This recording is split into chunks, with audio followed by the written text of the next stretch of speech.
for the coming weeks that I'm still on air, basically, if QSAT is going to be me prompting you to tell me your stories. I'm tired. It's been a long year.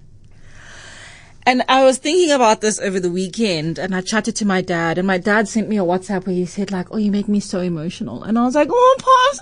And obviously I started crying. But he wasn't always that guy. So I want to hear your worst road trip stories. Most disturbing, most frustrating road trip stories. So as a family, the Molotos, before the divorce, we lived in Durban, and my grandmother, my father's mother, lived in Soweto. And every June holiday, we would take a road trip, the 5 of us, up to Soweto and check on Granny. So Easter was my mom's mother. We'd go down to Eastern Cape to her small holding, and June holidays was Granny. Okay. Makulu and Granny, they're different. Okay. So anyway, I don't have a lot of time. Oh my gosh. Okay. So I'm finishing the story. I don't care. So Charlotte, you're going to have to wait, girl. So, we all got into the car. Remember, I've got 2 sisters, and it's the worst trip because I'm the youngest, so I have to sit in the middle. And my elder sister, Ipiling, on the right, Merafi on the left, fine. My mother in the front seat, my father's driving, fine. And we'd always do this drive, and I had a big thing. We used to stop at Trek garages, ne? So the one with the zebra. So, and I everything has to match. If you ever see me in my clothes, everything has to match. So it had to be the Super C, the Beachies, bubblegum, and the liquid fruit. They all had to be the same color. Okay.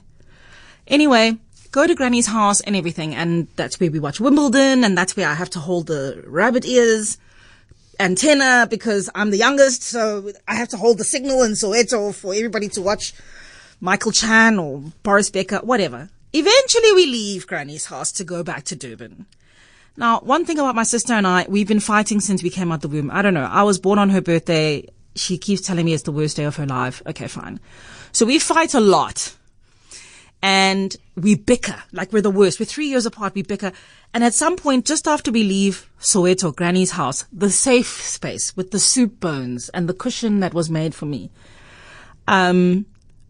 we get onto the highway. And I guess it must be, Bruce will know this. I guess we must be moving towards Alberton to go down to Durban, from the south.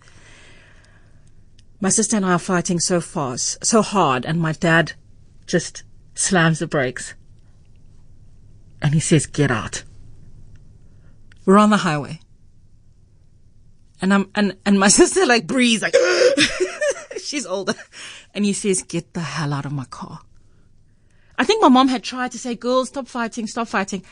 And so I'm like, He goes, get the hell. If you guys can't be quiet and civil on the way to Durban, you don't come with us.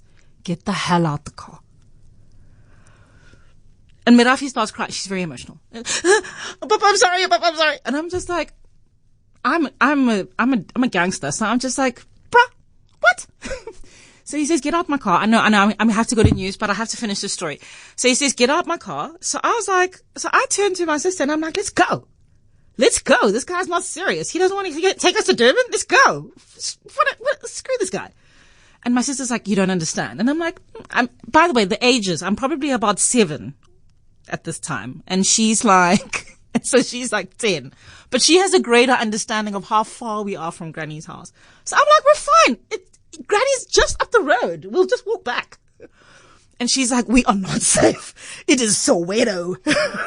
I'm like, whatever. We'll be fine. So I'm like, let's get out the car. Let's go. Whatever. Anyway, we stand on the side of the road. She starts crying massively. And my dad actually drives away. Like, he drives away. So I'm like, forget that guy. Let's go. Anyway, he eventually reverses and he picks us up. Cause I was like, we'll go back to Granny. And all I was thinking was, I'm about to tell your mother how rude you were to me. I was like, I'm going to Granny's house to tell her that you were a rude dad. You're rude. And when I tell your mom, you're going to be in such trouble. Anyway, we didn't get there. He reversed. But anyway, the point is, if you said, I feel very strongly about this, it's time for us to start telling each other our stories. What is your worst road trip story? Breakfast with Refilwe Moloto on Cape Talk.